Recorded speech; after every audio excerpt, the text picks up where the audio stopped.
विधानसभा में भी दिखी महिला दिवस की झलक। विपक्ष ने की दैनिक मजदूरी बढ़ाने की मांग, महिलाओं के विधायिका में आरक्षण की मांग। झारखंड सरकारी अस्पतालों में ओपीडी की सेवाएं बाधित, 7वें वेतनमान की बकाया राशि, डॉक्टरों ने की हड़ताल, मरीजों को भेजा गया इमरजेंसी वार्ड।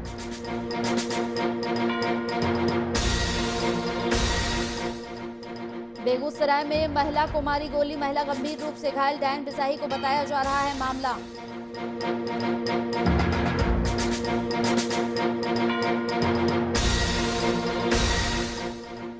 और अरियरी प्रखंड क्षेत्र में तेज रफ्तार का कहर, एक युवक गंभीर रूप से घायल को अस्पताल में कराया गया भर्ती।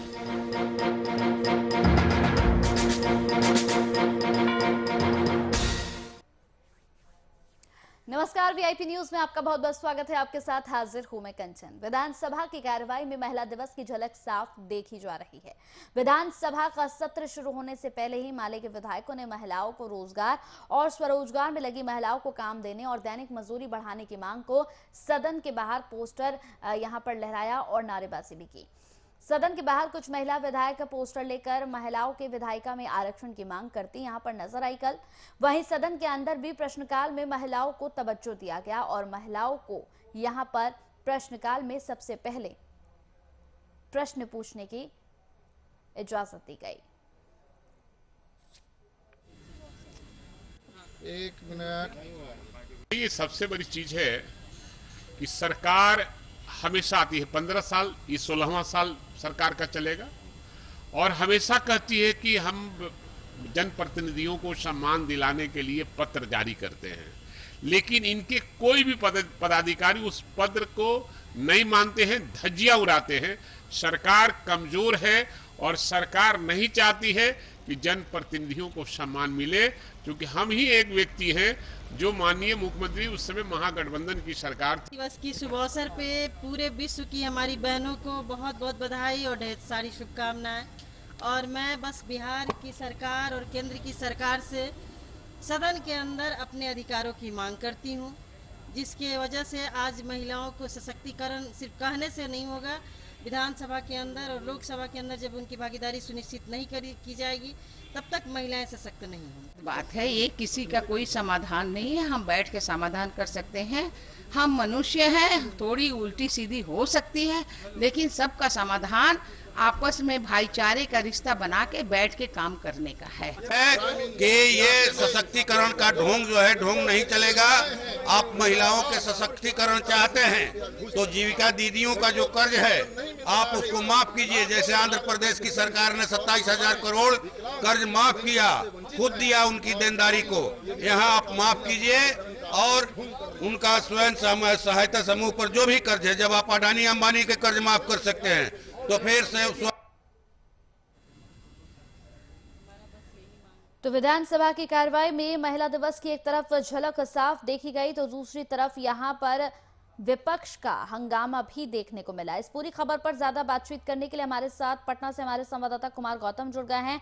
गौतम, विधानसभा की कार्रवाई में यहां पर महिला दिवस की झलक देखने को मिली। न सिर्फ एक तरफ महिला दिवस की झलक देखने को मिली, प्रश्नकाल में महिलाओं को यहां सवाल पूछने की इजाजत दी, लेकिन दूसरी तरफ यहां पर विपक्ष का हमला भी लगातार जारी रहा।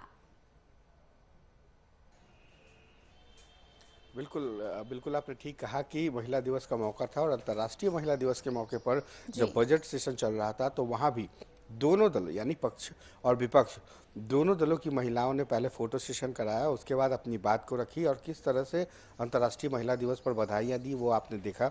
लेकिन जिस तरह से विपक्ष ने हमला किया है और सदन के अंदर महिलाओं की भागीदारी को लेकर जो आवाज़ उठाए हैं, ये सरकार को सोचना होगा कि आखिर किस तरीके से महिलाओं की भागीदारी ज़्यादा हो।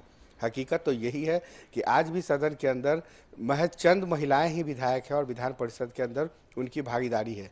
ऐसे में सरकार का जो दावा है कि आधी आबादी और आधी आबादी को लेकर जो महिला सशक्तिकरण है वो सदन के अंदर कैसे दिखे, ये एक बहुत बड़ा मसला है जो देखने को नहीं मिल रहा है। तो कुल मिलाकर कहें कि अंतर्राष्ट्रीय महिला दिवस पर एक अच्छी बात ये रही कि दोनों दलों के जो महिला विधायक थे, महिला परिषद के जो सदस्य थे, वो उत्साहित नजर आ रहे थे और उन्होंने अपनी बात तहे दिल से रखी कि किस तरीके से महिला सशक्तिकरण को बढ़ावा मिलेगा। इसके साथ ही एक जो विपक्ष की तरफ से जो मांग रखी गई कि आंध्र प्रदेश के तर्ज पर जीविका दीदियों को का जो कर्ज है वो माफ़ कर दिया जाए, आशा बहनों को तवज्जो मिले, तभी जाकर के बिहार जो है आधी आबादी के सच की हकीकत से रूबरू हो सकता है। और सदन के अंदर ही नहीं, सदन के बाहर भी आपने देखा कि राजधानी पटना सहित पूरे बिहार में किस तरह से अलग अलग जगहों पर महिलाओं को तवज्जो दी गई, महिलाओं के विकास की बातें कही गई, महिला अंतर्राष्ट्रीय दिवस पर महिलाओं की बातें सुनी गई है।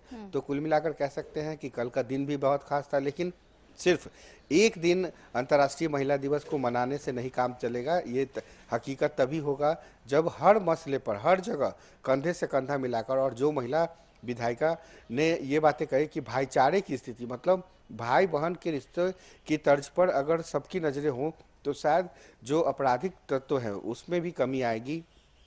तो सिर्फ एक दिन अंतर्राष्ट्रीय महिला दिवस के मनाने से नहीं होगा, बल्कि उसको हर दिन किस तरीके से तवज्जो दी जाए, सदन में उसकी भागीदारी हो, महिला सशक्तिकरण हो, इसको लेकर के भी बहुत अहम दिन रहा कल। और बजट सेशन का मौका था। बजट सेशन पर तमाम जो महिला विधायिका थी उन्होंने भी अपनी भागीदारी दिखाई और साफ तौर पे तमाम मीडिया कर्मियों से भी अपील की कि जिस तरह से पूरे राज्य में महिलाओं के अधिकार और हक और हुकूक को लेकर जो आवाज़ें बुलंद की जा रही है, वो आवाज़ें अब सदन के अंदर भी तभी जब बराबर की हिस्सेदारी होगी, भागीदारी होगी, तो शायद और भी बेहतर माहौल होगा। और यही कारण है कि अंतर्राष्ट्रीय महिला दिवस के मौके पर सदन के अंदर और सदन के बाहर दोनों तरह की तस्वीर देखने को मिली। कंचन, बिल्कुल, इसके साथ ही अगर हम गौतम बात करें तो बिल्कुल सही आपने कहा कि एक दिन यहाँ पर महिला दिवस के तौर पर ना बनाकर बल्कि महिलाओं का सम्मान यहाँ पे हर दिन होना चाहिए। और जैसे कि यहाँ पर सत्र के अंदर, सदन के अंदर हमने देखा कि यहाँ पर कई ऐसी महिला विधायिका भी थी जिन्होंने यहाँ पर विधायिका में आरक्षण की बात कही है। गौतम, बिल्कुल। और विधायिका ने ये भी कहा कि अगर उनके जो विपक्ष के जो लोग थे उन्होंने कहा कि इनकी भागीदारी और भी मजबूत तब होगी जब इनके वेतन में वृद्धि होगी। तो कहीं ना कहीं वेतन वृद्धि से लेकर के रोजगार सृजन तक की बातें की गई। हर सरकारी गैर सरकारी संस्थान में यदि महिलाओं को तवज्जो दी जाए, महिलाओं के आरक्षण की को सही पैमाना पे अगर आंका जाए, तब जाकर के हर क्षेत्र में, हर फील्ड में महिलाओं की भागीदारी देखने को मिल सकती है। और इसके लिए सरकार को पहल करनी चाहिए। सरकार सिर्फ अगर ये कहती है कि हमने महिलाओं के लिए बहुत काम किया है, महिलाओं को हमने रोजगार सृजन के लिए बहुत काम किया है, तो सिर्फ कहने से नहीं होगा। हर क्षेत्र का मतलब है, चाहे वो सरकारी हो, गैर सरकारी हो, वहाँ पर महिलाओं की भूमिका बहुत अहम होगी। कल हम लोगों ने एक खबर भी दिखाई थी कि राजधानी पटना में किस तरह से महिलाओं को लेकर के एक पावर ग्रिड की स्थापना की गई थी। और उस स्थापना का रिजल्ट ये हुआ कि उस करबीगहिया का जो फीडर है, जहाँ से करंट सप्लाई होता है, बिजली होती है, और पूरे पटना में जहाँ बिजली सप्लाई होती है वहाँ पर 23 की 23, मतलब फ्रॉम टॉप टू बॉटम, सफाई कर्मी से लेकर के इंचार्ज तक वो तमाम महिलाएं हैं। वो किस तरीके से काम करती हैं, एक अच्छे माहौल में काम करती हैं, तो उसका परिणाम है कि पूरे पटना में बिजली सप्लाई होता है। तो हर संस्थान में, हर वो फील्ड में, चाहे वो बिहार सरकार का उपक्रम ही क्यों ना हो या भारत सरकार का उपक्रम हो, उसमें भी यदि भागीदारी महिलाओं की सुनिश्चित होगी तो महिलाओं का जो पावर है, महिलाओं की जो अंदर की आत्मा है, वो जागेगी। और जो महिलाएं अब तक अपने आप को अबला नारी समझ रही हैं, उससे बाहर निकलना होगा। और एक बात और जो तमाम जो विधायिका थी वो ये भी कह रही थी कि जो हाउस वाइफ होती हैं वो भी किसी से कम नहीं होती हैं, वो भी अपने घरों को लीड करती हैं, अपने घरों को, पूरे परिवार को चलाती है, इसलिए उनको भी निराश होने की ज़रूरत नहीं है। वो भी वर्किंग लेडी के रूप में काम कर रही हैं। और ऐसे में बिहार तभी तरक्की करेगा जब पुरुष के साथ साथ महिलाएं कंधा से कंधा मिलाकर चल सकेगी। ऐसे में महिलाओं का शोषण ना हो, उनकी वेतन में वृद्धि हो, उनको जो छुट्टियां मिलती है उसमें कोई कटौती ना हो, उनके अधिकार में कोई कटौती ना हो। उनको लेकर के जो आयोग या फिर जैसे बिहार राज्य महिला आयोग या फिर महिला आयोग है, तो इन तमाम जगहों पर महिलाओं के सेक्शन भी बनाए गए हैं। मतलब अगर आप इनके खिलाफ कुछ करते हैं तो उनकी धाराएं बनाई गई हैं, तो इन धाराओं का सही से अनुपालन हो और मिसयूज ना हो। जैसे मान लीजिए कभी कभी आपने देखा होगा कि महिलाओं को लेकर जो भी चीज़ें बनी है उसका मिसयूज भी होता है, उनकी धाराओं का मिसयूज होता है। तो इस तरीके का उत्पीड़न ना हो, तभी जाकर के महिला सशक्तिकरण की बात सफल हो पाएगी। और जब महिला कंधे से कंधा मिला करके पुरुषों के साथ चलेंगी, तभी बिहार बदला हुआ बिहार नजर आएगा। तो उसमें कहीं ना कहीं जो कमी है वो अगर फुलफिल हो जाए, तो फिर अंतर्राष्ट्रीय महिला दिवस का जो असली मकसद है, जो जिस मकसद से बनाया गया है, वो मकसद सार्थक होता दिखाई देगा। कंचन, एक बात और हम कहना चाहेंगे कि सोशल मीडिया पर भी आपने देखा कि सदन के बाहर और अंदर के साथ साथ सोशल मीडिया पर भी अंतर्राष्ट्रीय महिला दिवस को लेकर के करीब करीब हर घर हर परिवार के लोगों ने अपनी अपनी तस्वीरें डाली हैं। तो ये माहौल बदल रहा है। पहले अंतर्राष्ट्रीय महिला दिवस के मौके पर इक्के दुक्के कार्यक्रम हुआ करते थे, लेकिन अब महिलाओं के साथ साथ पुरुषों ने भी जो भागीदारी शुरू की है अंतर्राष्ट्रीय महिला दिवस के मौके पर मनाने की, चाहे वो गरीब महिलाओं के बीच में कंबल, साड़ी या खाने पीने की चीज़ों को बांटना, तो सिर्फ एक दिन फोटो सेशन से काम नहीं चलेगा। आपको 365 दिन उनके बारे में, उनके अच्छे रिश्तों के बारे में सोचना होगा, उनके नज़रिए में तब्दीली लानी होगी, तभी जाकर के आज आधी आबादी का जो सच है वो अंतर्राष्ट्रीय महिला दिवस के मौके पर देखने को मिला और आगे भी देखने को मिल सकता है। जी कंचन। बिल्कुल गौतम, बहुत बहुत शुक्रिया हमसे बात करने के लिए इस मुद्दे पर। साथ ही साथ दैनिक मजदूरी बढ़ाने की भी यहाँ पर मांग की गई है। पोस्टर के जरिए अपनी मांगों को सामने रखा गया है। सदन के बाहर पोस्टर लहराए गए, नारेबाजी की गई। सदन के बाहर कुछ महिला विधायिका ने यहाँ पर पोस्टर लेकर महिलाओं के विधायिका में आरक्षण की मांग भी यहाँ पर की है।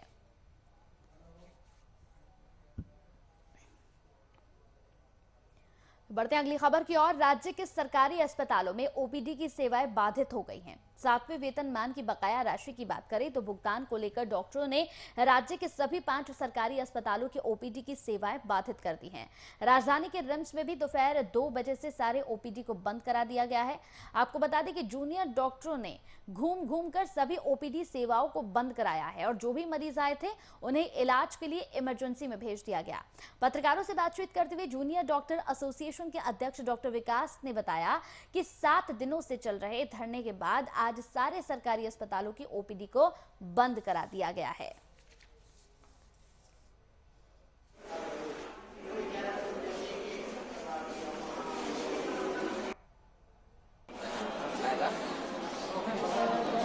तो 1 जनवरी से 7 पे एरिया हम 7 पे अप्लाई होना चाहिए, लेकिन हम लोगों को अभी तक नहीं मिला है। 2019 से नहीं मिला है हम लोगों को। लगभग 2.5 साल से हम लोगों को एरिया नहीं मिला है। इसलिए हम लोग बहुत बार हम लोग को एश्योरेंस मिल चुका है, लेकिन हर बार एश्योरेंस मिल के बाद में कैंसिल हो जाता है। इसलिए हम लोग चाह रहे हैं कि इस बार स्ट्राइक करके देखें।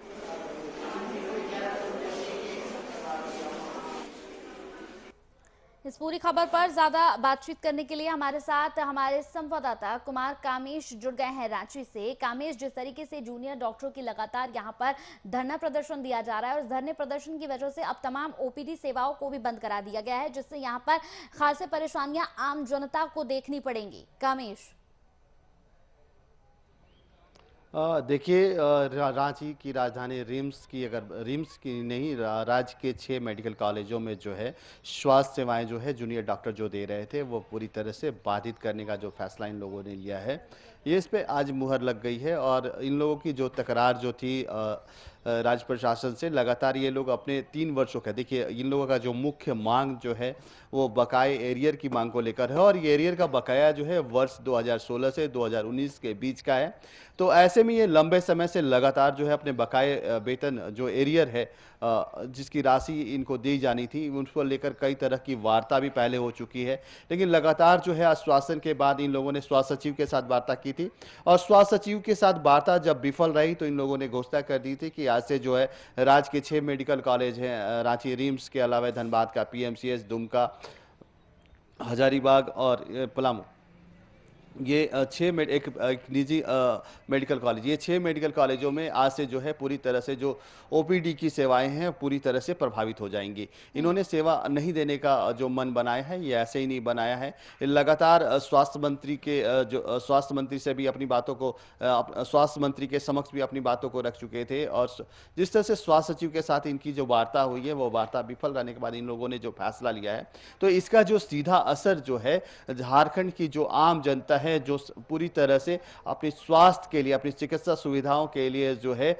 वो इन सरकारी अस्पतालों पे निर्भर करती है, और ओपीडी सेवाएं जो है कहीं ना कहीं ये जूनियर डॉक्टरों के हवाले ही रहती है। तो ऐसे में जिस तरह से ये 6 मेडिकल कॉलेज के जो जूनियर डॉक्टर हैं उन्होंने हड़ताल पे जाने की जो घोषणा की है, तो इसका जो सीधा असर है यहाँ की आम जनता पे पड़ेगा, और आम जनता जो है आज से स्वास्थ्य सुविधा जो है स्वास्थ्य सुविधाओं से कहीं ना कहीं वंचित होगी। हालांकि जो कॉलेज प्रबंधन है, जो रिम्स प्रबंधन है, उन्होंने अपने स्तर से जो सीनियर डॉक्टर है उनकी तैनाती करने की बात जरूर कही है, लेकिन सीनियर डॉक्टर कितने इलाज करेंगे, कितने समय वो उपस्थित रहेंगे, ये कहीं ना कहीं ये इस पर अभी भी संशय बरकरार है। हालांकि जो जूनियर डॉक्टर हड़ताल पे गए हैं उन्होंने कई इमरजेंसी सेवाओं की बात की जाए, अल्ट्रासाउंड की बात की जाए, ट्रॉमा सेंटर की बात की जाए, तो इन सारी सेवाओं को अपने हड़ताल से दूर रखा है। तो ऐसे में ये बहुत बड़ा जो घोषणा है, ये बहुत बड़ा फायदा जो है इमरजेंसी सेवाओं पे इनका हड़ताल की कोई हड़ताल से इस कारण प्रभावित नहीं होगी।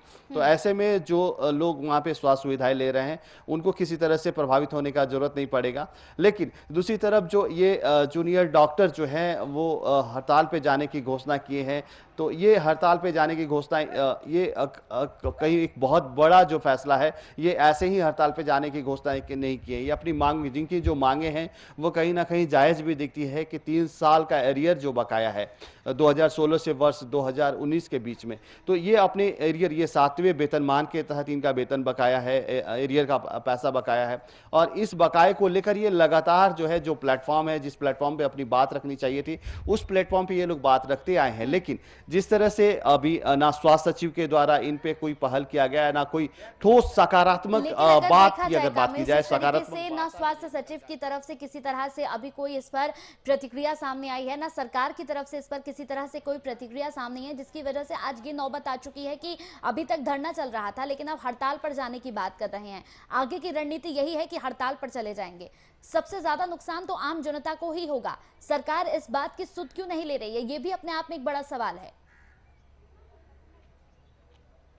बिल्कुल, देखिए ये हड़ताल पे जाने का घोषणा जो है ये लंबे समय से ये अपनी बातों को रख रहे थे। जो उचित प्लेटफॉर्म है रिम्स प्रबंधन के साथ, देखिए सारा चीज़ों का जो राज्य के जितने भी मेडिकल कॉलेज है उसकी मॉनिटरिंग जो है ये रिम्स के आधार पे जो जूनियर डॉक्टर है इनका एक यूनियन, एक संगठन करता है, और इस संगठन के माध्यम से ये लोग अपनी बातों को रख रहे थे कि राज्य के जितने भी जूनियर डॉक्टर है जो इनका 7वें वेतनमान के तहत जो एरियर का बकाया है उस राशि का भुगतान राज्य सरकार करे, और इसके लिए राज्य सरकार को उन लोगों ने समय भी दिया था, वार्ता भी करना चाहा, वार्ता भी हुई, लेकिन कहीं ना कहीं वार्ता विफल हो गई। तो ऐसे में यह देखा जा सकता है कि राज्य सरकार जो है और रिम्स प्रबंधन जो है ये कहीं ना कहीं जो है इनकी मांगों को कहीं ना कहीं टालना चाहता है, और इसी टालने के चक्कर में जो है आम जनता जो है, इसका सीधा असर जो है आम जनता पे पड़ेगा। और जिस तरह से जूनियर डॉक्टर हड़ताल पे चले गए हैं, तो हड़ताल पे जाने का सीधा असर है कि जो स्वास्थ्य सुविधाएं हैं वो पूरी तरह से चरमरा जाएगी। देखिए ओपीडी में रिम्स जो है,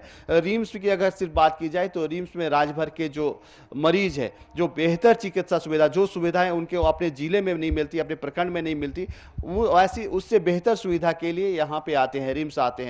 तो ऐसे में जो दूर दराज से जो मरीज जो हैं इस उम्मीद के साथ आते हैं कि उन्हें बेहतर चिकित्सा जो है रिम्स मेडिकल कॉलेज में मिल जाएगी, तो ऐसे में जो है ये वो उन मरीजों के साथ जो है कहीं ना कहीं छलावा होगा। जो मरीज आज इलाज के लिए आएंगे दूर दराज जिलों से आएंगे, देखिए झारखंड में कई सुदूरवर्ती इलाके हैं जहाँ पे कोई चिकित्सीय सुविधा नहीं है, तो वो लोग सीधा क्या रिम्स सीधे अपने इलाज के लिए रिम्स पे निर्भर रहते हैं। और ऐसे में रिम्स आने पे जब उनको मायूसी हाथ लगेगी, क्योंकि जिन सीनियर डॉक्टरों के हवाले जो आज से चिकित्सा सुविधा हवाले कर दी गई है वो कितना सफल होंगे इलाज करने में। ओपीडी सेवा देखिए प्रतिदिन रिम्स की अगर बात की जाए तो 4000 से 5000 जो है बाहरी मरीज जो होते हैं यहाँ इलाज के लिए आते हैं, तो 4 से 5000 मरीजों का जो इलाज की जिम्मेवारी जो है कहीं ना कहीं रिम्स प्रबंधन पे है, जो ओपीडी में अपनी सेवा दे रहे हैं उन डॉक्टरों पे है। तो ये डॉक्टर कैसी सुविधा उपलब्ध करवाते हैं ये आज पूरी तरह से मालूम चल जाएगा। हालांकि इस पे राज्य सरकार को पहल करनी चाहिए, स्वास्थ्य सचिव को पहल करनी चाहिए कि जो जूनियर डॉक्टर, जो रेजिडेंट डॉक्टर जो है वो हड़ताल पे चले गए हैं, उनके साथ एक सकारात्मक वार्ता करनी चाहिए थी, और वार्ता के बाद एक ठोस निष्कर्ष निकल के आए। तो ऐसे में ठोस निष्कर्ष निकल के आता तो ऐसे में जो राज्य की स्वास्थ्य सेवाएं हैं वो कहीं ना कहीं बाधित नहीं होती। हालांकि स्वास्थ्य सेवाएं बाधित होने पे देखिए राज्य सरकार क्या पहल करती है, इन लोगों के साथ क्या वार्ता करने के पहल करती है। अभी तक जो है वार्ता विफल होने के बाद न स्वास्थ्य सचिव ने इन लोगों से कोई वार्ता की, न रिम्स प्रबंधन ने किसी तरह से इन लोगों के सामने वार्ता रखी है। तो ऐसे में किसी तरह ना इनके पास कोई प्रस्ताव आया है, तो ऐसे में यह बहुत बड़ा सवाल होता है कि जिस तरह से जूनियर डॉक्टर जो है हड़ताल पे जाने की घोषणा कल ही कर दिए थे कि आज से हड़ताल रहेगा, तो ऐसे में राज्य सरकार को एक पहल इन जूनियर डॉक्टरों के साथ भी करनी चाहिए थी। जी बिल्कुल, यहाँ पर देखा जाए कामेश, इससे पहले भी जब राज्य सरकार तक इनकी आवाज पहुंचाई गई थी, राज्य सरकार की तरफ से ये कहा गया था कि आश्वासन दिया गया था कि इनसे बात की जाएगी, इस मसले पर किसी ना किसी का यहाँ पर किसी तरह से इस मसले पर सल्यूशन निकाला जाएगा, लेकिन कुछ भी यहाँ पर होता हुआ नजर नहीं आ रहा है। आगे की रणनीति इनकी क्या कुछ है? देखिए जिस तरह से स्वास्थ्य सचिव जो झारखंड के स्वास्थ्य सचिव है के सोन, इनके साथ जो वार्ता हुई थी, यह वार्ता में इन लोगों ने अपने मुख्य मांग, इनका देखिए दूसरा सबसे बड़ा बात है कि इनका जो मुख्य मांग है, ऐसी कोई मांग है ये नहीं मनाना चाह रहे सरकार से, इनकी अपनी मांग है जो लंबे समय से लंबित आ रही है। 2016 से 2019 के बीच का जो फासला है और अभी 2021 चल रहा है, तो 5 साल लगभग 5 सालों में इनके जो 7वें वेतनमान के जो वेतन में वृद्धि की गई थी, उस एरियर की ये मांग कर रहे हैं। तो इनका मांग कहीं ना कहीं जायज है और इनके मांग को कहीं ना कहीं सरकार पे इस पर सहमति देनी चाहिए थी और एक आश्वासन भी देना चाहिए था कि आप लोग हड़ताल पे नहीं जाइए और हड़ताल पे जाने से पहले हम आप लोगों के बाद सकारात्मक वार्ता करते हैं और वार्ता के बाद जो भी फैसला होगा उस फैसले के तहत आप लोग जिस मुद्दों पर चर्चा करेंगे उन मुद्दों को सहमति जताई जाएगी और सहमति जताने के बाद उचित फैसला लिया जाएगा। लेकिन सरकार की तरफ से इस पे स्पष्ट रुख अख्तियार नहीं किया जा रहा है। वार्ता विफल होने के बाद न राज्य सरकार के द्वारा किसी तरह की पहल की गई, न स्वास्थ्य सचिव के द्वारा किसी तरह की पहल की गई। तो ऐसे में यह देखा जा रहा है तो स्वास्थ्य विभाग भी ये जो है, झारखंड का स्वास्थ्य मंत्री जो भी है, वो सिर्फ एक गुहार लगा रहे हैं, लेकिन इनके जो फैसले जो मांगे हैं, इनके मांगों के समर्थन में कोई बात नहीं कर रहे। तो कहीं ना कहीं ये जूनियर डॉक्टर जो है अपने आप को छलावा महसूस कर रहे हैं राज्य सरकार के साथ और ये जो हड़ताल पे चले गए इसके दुष्परिणाम भी आज देखने को मिलेंगे, क्योंकि रिम्स में पूरी तरह से झारखंड की जो स्वास्थ्य व्यवस्था है, बेहतर स्वास्थ्य सेवा के लिए लोग यहाँ इस उम्मीद पे आते हैं कि यहाँ स्वास्थ्य सेवाएं बेहतर मिलेगी, लेकिन जो लोग आएंगे वो मायूस ही होंगे क्योंकि वो सुविधाएं जूनियर डॉक्टरों के हड़ताल पे चले जाने से उन लोगों को उपलब्ध नहीं हो पाएगी। जी चलिए, बहुत बहुत शुक्रिया कामेश इस पूरी खबर पर हमारे साथ जुड़ने के लिए। तो जिस तरीके से यहाँ 7वें वेतन की बकाया राशि भुगतान की लगातार जूनियर डॉक्टर मांग कर रहे हैं, साथ ही साथ मांग करते हुए यहाँ पर 2 बजे से सारे ओपीडी को बंद करा दिया गया है। जूनियर डॉक्टरों ने घूम घूम कर सभी ओपीडी सेवा को बंद कराया और जो भी मरीज आए थे उन्हें इलाज के लिए इमरजेंसी भेज दिया गया। लेकिन इससे साफ साफ सबसे ज्यादा नुकसान यहाँ आम जनता को हो रहा है। इमरजेंसी में यहाँ पर लोगों को भेज दिया जा रहा है। पत्रकारों से बातचीत करते हुए जूनियर डॉक्टर एसोसिएशन के अध्यक्ष डॉक्टर विकास, जिन्होंने साफ तौर पर बताया कि 7 दिनों से चल रहे धरने के बाद सारे सरकारी अस्पतालों के ओपीडी को बंद करा दिया गया है। चलिए बढ़ते हैं अगली खबर की ओर। तो डायन बिसाही के नाम पर हत्या की खबर आमतौर पर सुनने को मिलती है। ताजा मामला बेगूसराय से सामने आया है, जहां डायन के आरोप में महिला को गोली मारकर गंभीर रूप से घायल कर दिया गया। घटना मुफस्सिल थाना क्षेत्र की है, जहां अपराधियों ने बिंदा देवी पर डायन का आरोप लगाकर दिन दहाड़े गोली मार दी। आनंद फानन में उस अस्पताल में भर्ती कराया गया और पुलिस को इसकी सूचना दी गई, जिसके बाद अपराधियों की धरपकड़ के लिए पुलिस लगातार छापेमारी कर रही है।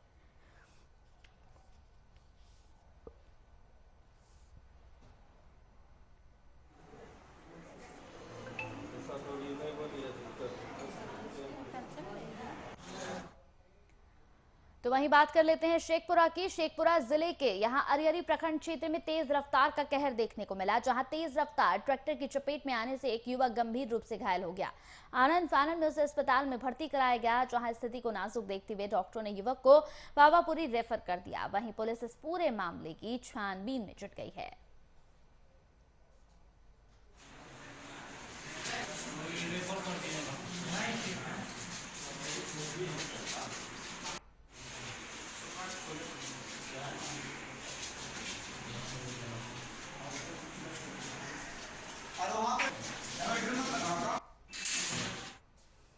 चलिए अब बात करेंगे समस्तीपुर की। समस्तीपुर के मगरदही घाट पर सड़क हादसे में एक शिक्षक की मौत हो गई है। इस घटना से आक्रोशित लोगों ने कुछ देर के लिए सड़क को पूरी तरह से जाम कर दिया। मौके पर पहुंची पुलिस ने लोगों को समझा बुझाकर जाम को बमुश्किल हटाया और शव को कब्जे में लेकर पोस्टमार्टम के लिए भेज दिया।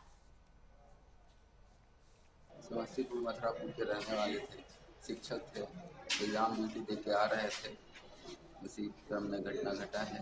कहाँ पे घटना घटी है? लक्ष्मी टाकी के पास। क्या चीज से? इसके जानकारी अभी हमको ठीक से नहीं है कि साइकिल से घर जा रहे थे और लदी हुई ट्रक। तो पूरी दुनिया में अंतर्राष्ट्रीय महिला दिवस मनाया गया। राजधानी रांची में भी जेएमएम महिला मोर्चा के केंद्रीय अध्यक्ष महुआ मांझी के नेतृत्व में एक कार्यक्रम का आयोजन किया गया था, जिस मौके पर मुख्य अतिथि के तौर पर झारखंड के मुख्यमंत्री हेमंत सोरेन मौजूद रहे। कार्यक्रम में राज्य के सभी जिले से आई जिला अध्यक्ष और महिला कार्यकर्ता मौजूद रही। इसके अलावा राज्य में कोरोना संक्रमण काल में बेहतर कार्य करने के लिए कई महिलाओं को सम्मानित भी किया गया। साथ ही साथ खेल के क्षेत्र में राज्य का प्रतिनिधित्व कर अच्छा प्रदर्शन करने वाले खिलाड़ी को भी सीएम ने सम्मानित किया।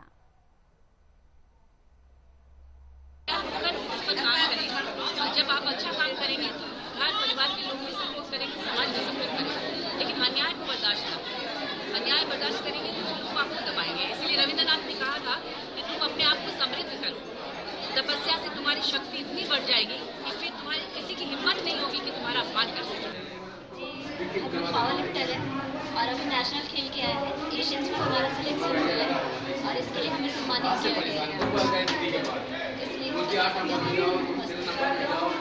मुख्यमंत्री के यहाँ तो सम्मानित होना कैसा महसूस हो रहा है? तो वहीं झारखंड मुक्ति मोर्चा के गिरिडीह जिला कार्यालय में अंतर्राष्ट्रीय महिला दिवस पर कार्यक्रम का आयोजन किया गया। महिला नेत्री प्रमिला मेहरा के नेतृत्व में आयोजित इस कार्यक्रम में महिला सशक्तिकरण पर विशेष जोर दिया गया। साथ ही साथ आपको बताते चले कि इस दौरान समाज में महिलाओं पर होने वाले अत्याचार को लेकर भी बात कही गई। हक और अधिकार हम सभी महिलाएं समझते हैं कि 365 दिन हम सभी महिलाओं का मान सम्मान बिल्कुल बरकरार रहे और हम सभी महिला एकता, समता, समानता के साथ एक प्रतिष्ठा के साथ सर उठा करके हर क्षेत्र में जीने। चलिए इसी के साथ वीआईपी न्यूज में मेरे साथ इतना ही। नमस्कार।